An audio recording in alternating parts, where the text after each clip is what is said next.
ماں کے رحم میں جو بچہ پیدا ہوتا ہے آہستہ آہستہ بڑھتا ہے، اس کے اسٹڈی کو انگریزی میں کہتے ہیں ایمبریولوجی۔ کئی اربوں نے جتنے بھی قرآن مجید کی آیتیں ہیں جو ایمبریولوجی کے بارے میں ذکر کرتی ہے اور حدیث ہے، اس کو اکٹھا کیا اور قرآن مجید کی آیت کے اوپر عمل کیا۔ سورہ نحل سورہ 16 آیت نمبر 43 اور سورہ انبیاء سورہ نمبر 21 آیت نمبر 7 میں اللہ تعالیٰ فرماتے فَاسْأَلُوا أَهْلَ الذِّكْرِ إِن كُنتُمْ لَا تَعْلَمُونَ، اگر آپ نہیں جانتے تو اس کے پاس جائیے جو ماہر ہے، اس سے پوچھئے جو ماہر ہے، چاہے وہ مسلم یا غیر مسلم ہو۔ اگر آپ نہیں جانتے تو اس سے پوچھئے قرآن کے بارے میں جو اس فن کا ماہر ہے۔ تو کئی اربوں نے ساری آیتیں اور حدیث سے جو ایمبریولوجی کے بارے میں ذکر کرتے اور لے گئے تقریباً 30 سال پہلے، 1980 کے پہلے، ان 1970s، 30-40 سال پہلے، اور لے گئے پروفیسر کیتھ مور کے پاس۔ وہ مسلمان نہیں تھا۔ پروفیسر کیتھ مور اس وقت سارے دنیا کا سب سے بہترین ماہر تھا ایمبریولوجی میں۔ وہ ڈپارٹمنٹ آف اناٹومی کا ہیڈ تھا in university of Toronto Canada میں۔ پروفیسر کیتھ مور کو ساری آیتوں اور حدیث کا ترجمہ پیش کیے اور کہا اس کے بارے میں آپ کو کیا کہنا ہے۔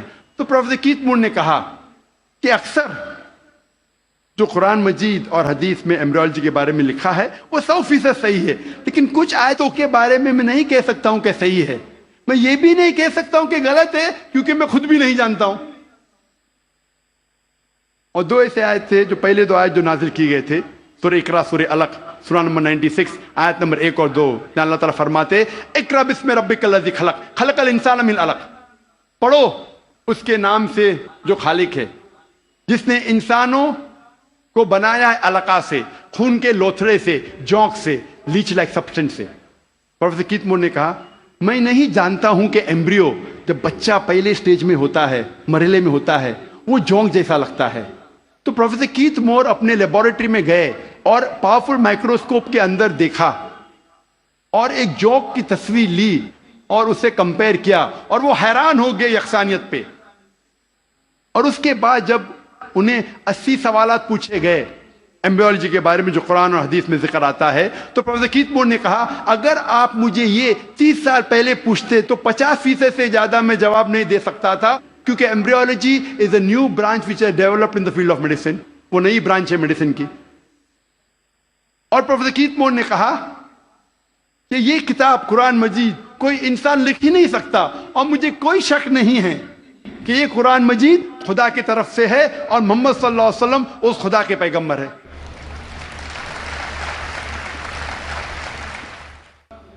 اللہ تعالیٰ فرماتے ہیں سورہ طارق میں سورہ نمبر 86 میں 86 آیت نمبر 5، 6، 7 میں کہ انسان نہیں سوچتا وہ کس سے بنا، وہ ایک سیال قطرہ سے بنا جو گرا اس جگہ سے ریڑھ کی ہڈی اور پسلی کے بیچ۔ اللہ تعالیٰ کیا کہنا چاہتے جب کہا کہ انسان بنا ایک سیال قطرے سے جو گرا ریڑھ کی ہڈی اور پسلی کے بیچ؟ آج سائنس ترقی کرنے کے بعد ہمیں پتہ لگتا ہے کہ جو جنسی اعضا ہے، جینائٹل آرگنز ہیومن بینگز میں، وہ ایمبریونک ایج میں جب ماں کے رحم میں جب بچہ رہتا ہے وہ وجود میں آتا ہے اس جگہ جس جگہ گردہ ہے، جس جگہ کڈنی ہے، space between the spinal cord and the 11th and 12th rib، اس جگہ ریڑھ کی ہڈی اور 11ویں اور 12ویں پسلی کے بیچ۔ جنسی اعضا ٹیسٹیکلز اور اووری وہاں سے وجود میں آتے ہیں، اس کے بعد وہ ڈسینڈ، وہ نیچے اترتے ہیں، عورت میں پیلوس تک، آدمی میں through the inguinal canal into the اسکروٹم۔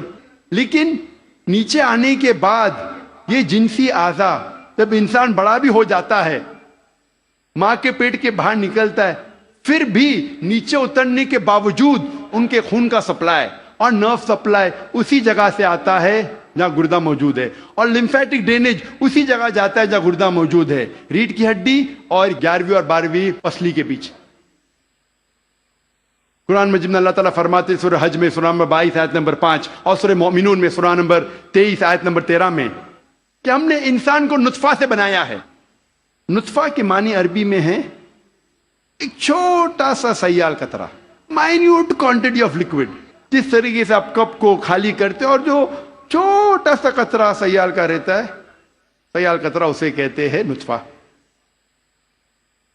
اللہ تعالیٰ فرماتے ہیں سورہ سجدہ میں، سورہ نمبر 32 آیت نمبر 8 میں، ہم نے انسان کو بنایا ہے سلالہ سے۔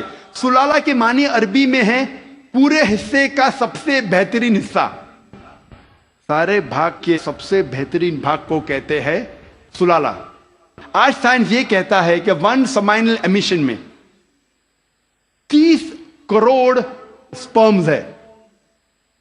آدمی جب ایجیکولیٹ کرتا ہے عام طور پہ تقریباً 30 کروڑ سپرم ایجیکولیٹ کرتا ہے، اس میں سے صرف ایک ہی کافی ہے، اونلی 1 سپرمٹوزوا، ایک کافی ہے بیضے کو فرٹیلائز کرنے کے لیے، بوجھل کرنے کے لیے، ایک ہی کافی ہے۔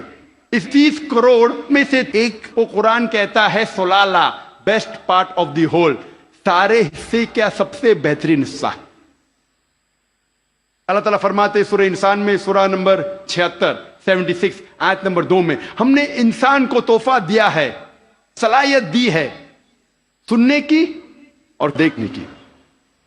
قرآن میں لکھا ہے سب سے پہلے آتی ہے انسان میں صلاحیت سننے کی۔ آج سائنس یہ کہتی ہے کہ 22ویں دن میں ماں کے پیٹ میں بچے کا کان اندرونی حصہ شروع ہوتا ہے اور 5ویں مہینے تک کمپلیٹ ہوتا ہے، 7ویں مہینے میں آنکھ کھلتی ہے۔ تو قرآن میں لکھا سب سے پہلے آتی ہے سننے کی صلاحیت، اس کے بعد دیکھنے کی۔ قرآن میں اس کا ذکر ہے سورہ سجدہ میں، سورہ نمبر 32 آیت نمبر 9 میں بھی، ہم نے انسان کو دی ہے صلاحیت سننے کی، سوچنے کی اور سمجھنے کی۔ قرآن مجید میں جب جینیٹکس کے بارے میں ہم پڑھتے ہیں، آج سائنس یہ کہتی ہے کہ جو انسان کا جنس ہے وہ آدمی کے سیال سپرم پہ ڈیپینڈ کرتا ہے، منی پہ ڈیپینڈ کرتا ہے، اور اگر 23rd پیئر آف کروموزوم، 23ویں جوڑی کروموزوم کی اگر وہ XX ہے تو ہو جاتی ہے لڑکی، اگر XY ہے تو بن جاتا ہے لڑکا۔ اور منی ذمہ دار ہے یہ جاننے کے لیے کہ لڑکا ہے لڑکی ہے۔ منی کا اگر X حصہ لیتا ہے فرٹیلائزیشن میں تو بنتی ہے لڑکی، اگر Y حصہ لیتا ہے تو بنتا ہے لڑکا۔ یہ ہم حال ہی میں جانیں، قرآن مجید میں اس کا ذکر ہے 1400 سال پہلے، سورہ نجم میں، سورہ نمبر 53 آیت نمبر 45-46 میں اللہ تعالیٰ فرماتے ہم نے انسان کو جوڑے میں بنایا ہے، میل اینڈ فیمیل، جنس میں مذکر اور مؤنث، ایک قطرے سے جو آدمی سے آتا ہے، عربی میں لکھا ہے تمنا۔ اس کا ذکر ہے سورہ قیامہ میں، سورہ نمبر 75، سورہ نمبر 75 آیت نمبر 37-39۔ اس میں اللہ تعالیٰ فرماتے ہم نے انسان کو بنایا ہے نطفتن من من یمنا، ہم نے انسان کو بنایا ہے آدمی کے منی کے نطفے سے، اور پھر بنا علقات سے مدغہ، اور ان کو جنس ڈالی، مرد اور عورت۔ قرآن میں لکھا ہے یہ سپرم منی رسپانسبل ہے for giving the sex to the child, male اور فیمیل۔ ہمارے دیش میں اکثر والدین چاہتے ہیں کہ لڑکا پیدا ہو، اگر لڑکی پیدا ہوتی ہے تو ساس کہیں گی بہو سے کہ تو نے لڑکی کو پیدا کیوں کی، لڑکی کو پیدا کیوں کی؟ لڑکی یا لڑکا ہونا اللہ سبحانہ تعالیٰ کے ہاتھ میں ہے، لیکن اگر کسی کو دوش دینا ہے تو سائنس اور قرآن کہتا ہے کہ لڑکی یا لڑکا ہونے کے لیے مرد کا سپرم منی از ریسپانسبل، مرد کا منی ذمہ دار ہے۔ تو اگر ساس کو کسی کو دوش دینا ہے تو اپنے بیٹے کو دینا چاہے، بہو کو نہیں، کیونکہ سائنس اور قرآن کہتا ہے کہ سپرم از ریسپانسبل۔ اللہ تعالیٰ فرماتے ہیں سورہ زمر میں، سورہ نمبر 39 میں آیت نمبر 6 میں کہ ہم نے انسان کو ماں کے رحم میں بنایا، مرحلے کے بعد دوسرے مرحلے میں، stages after stages, in 3 veils of darkness, 3 اندھیرے پردوں میں۔ پروفیسر کیتھ مور نے کہا یہ 3 پردے اندھیرے کے معنی ہیں اینٹی ایبڈومنل وال، یوٹرائن وال، ایمنیو کوریونک میمبرین۔ اینٹی ایبڈومنل وال مطلب ماں کے آگے کی پیٹ کی دیوار، یوٹرائن وال مطلب رحم کی دیوار، اور ایمنیو کوریونک میمبرین۔ قرآن مجید میں ایمبریولوجیکل سٹیجز، کس طریقے سے بچہ آہستہ آہستہ بڑھتا ہے، ماں کے رحم میں پلتا ہے اور بڑا ہوتا ہے، اس کا تفصیل سے ذکر کیا گیا قرآن مجید میں کئی آیتوں میں۔ ایک سورہ کی 3 آیت پیش کروں گا، سورہ مؤمنون کی، سورہ نمبر 23 آیت نمبر 12 سے 14 میں اللہ تعالیٰ فرماتے ہیں کہ ہم نے انسان کو بنایا ہے کوئنٹیسنس آف کلے سے، انسان کو بنایا ہے طین کے سلالے سے، اور پھر اس کو بنایا نطفہ میں، نطفہ کو رکھا قرار مکین میں، پھر نطفے کو بنایا علقہ میں، علقہ سے تبدیل کیا مدغہ میں، مدغہ سے بنایا عظامہ، اور اس عظامہ پر ہم نے ڈالا لحم، اور اللہ سبحانہ و تعالیٰ نے اس کے بعد ایک نئی جاندار چیز بنائی۔ مختصر ہم اس کا ذکر کروں گا۔ اللہ تعالیٰ فرماتے ہم نے انسان کو طین کے سلالہ سے بنایا، نطفہ میں، نطفہ میں نے کہا مائنیوٹ کوانٹٹی آف لکوڈ، سیال قطرہ، اور اس کو ایک قرار مکین میں رکھا، محفوظ جگہ میں، قرار مکین، محفوظ جگہ۔ ہم جانتے ہیں سائنس کہتا ہے کہ ماں کے رحم میں جب بچہ ہے وہ پیچھے کے حصے سے ریڑھ کی ہڈی سے پروٹیکٹڈ ہے، محفوظ ہے، پوسٹیریئر مسل سے، اور آگے سے اینٹی ایبڈومینل وال اور یوٹرائن وال سے۔ ہم نے پھر بنایا علقہ میں۔ علقہ کے 3 معنی ہیں، ایک ہے جوک، دوسرا ہے خون کا لوتڑا، اور تیسرا ہے ٹو کلنگ، مطلب چپک کے لٹکنا۔ علقہ کے 3 معنی، ایک معنی کا ذکر میں کر چکا ہوں کہ جوک ہے، لیچ لائک سبسٹنس۔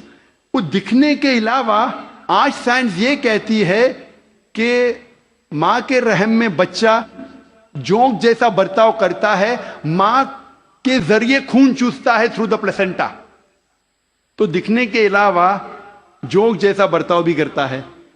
دوسرے معنی ہے خون کا لوتڑا۔ آج سائنس یہ کہتی ہے کہ شروع میں بلڈ سرکولیشن شروع نہیں ہوتا ہے، رگوں میں خون بہنا شروع نہیں ہوتا ہے، تو دیکھنے میں اس سٹیج میں، اس مرحلے میں وہ دکھتا ہے خون کا لوتھڑا۔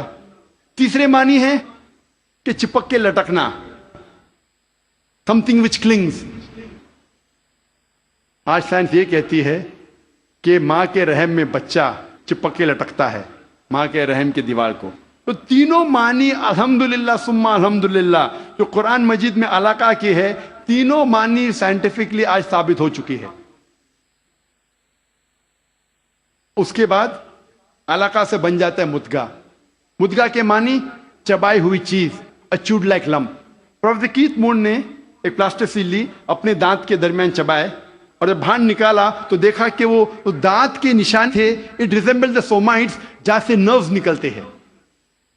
مدغہ کو اللہ تعالیٰ نے بنایا عظامہ میں، عظامہ مانے ہڈی، اور اس ہڈی پہ ڈالے لحم، لحم مطلب گوشت۔ اس کے بعد اللہ سبحانہ و تعالیٰ نے ایک نئی جاندار چیز بنائی۔ اس کے معنی ہے، آج سائنس یہ کہتا ہے کہ اس مرحلے تک جتنے باقی جاندار چیزیں، مثال کے طور پہ خرگوش، مچھلی، انسان، اس کا مرحلہ یکساں ہے۔ اس کے بعد انسان کا مرحلہ سٹیج ڈیفرنٹ ہے، علیحدہ ہے، اور ہمیں دکھتا ہے صرف ہاتھ پیر انسان کے۔ جب یہ ساری آیتوں کا ذکر پروفیسر کیتھ مون کے سامنے رکھا، پروفیسر کیتھ مون نے کہا، 80 سوالات جب انہیں پوچھے گئے تھے، انہوں نے کہا یہ سب تو مجھے سائنس نے اب بھی ترقی کیا معلوم پڑا، اور جو بھی نئی چیز انہیں ملی قرآن کے ذریعے، حدیث کے ذریعے، ان نے اپنی نئی کتاب میں داخل کیا، اور انہوں نے لکھا دا 3rd addition of the developing human. میں جب میڈیکل کالج میں تھا، ہمیں اگر اچھے مارکس ملنا چاہیے تو ہم ریفر کرتے تھے کتاب پروفیسر کیتھ مون کی، ڈیولپنگ ہیومن۔ اگر جسٹ پاس ہونے گئے تو ہم ریفر کرتے تھے اندربیر سنگھ، جسٹ پاس ہونے گئے۔ ایمبریولوجی میں اگر ہم اچھے مارکس چاہتے ہم ریفر کرتے تھے کتاب پروفیسر کیتھ مون کی، ڈیولپنگ ہیومن۔ جب میں میڈیکل کالج میں تھا اس وقت مجھے کتاب نہیں ملی۔ 3rd ایڈیشن، ان نے نئی چیز جو ملی قرآن اور حدیث کے ذریعے، انہیں اپنی کتاب میں داخل کی، جس کے لیے انہیں ایوارڈ ملا تھا best medical book written by single author in that year, سب سے بہترین طب کی کتاب جو کسی ایک لیکھک نے لکھی۔ اور یہ کتاب کا ترجمہ کئی زبانوں میں ہو چکا ہے۔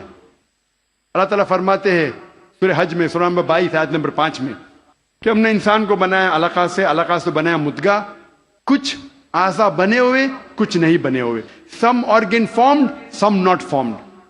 جب یہ آیت کا ترجمہ دکھایا گیا تھا پروفیسر مارشل جانسن کو، جو تھامس جیفرسن یونیورسٹی فیلاڈیلفیا USA کے جو ڈین تھے، انہوں نے کہا اگر اس مرحلے پہ ہم کہیں گے کہ یہ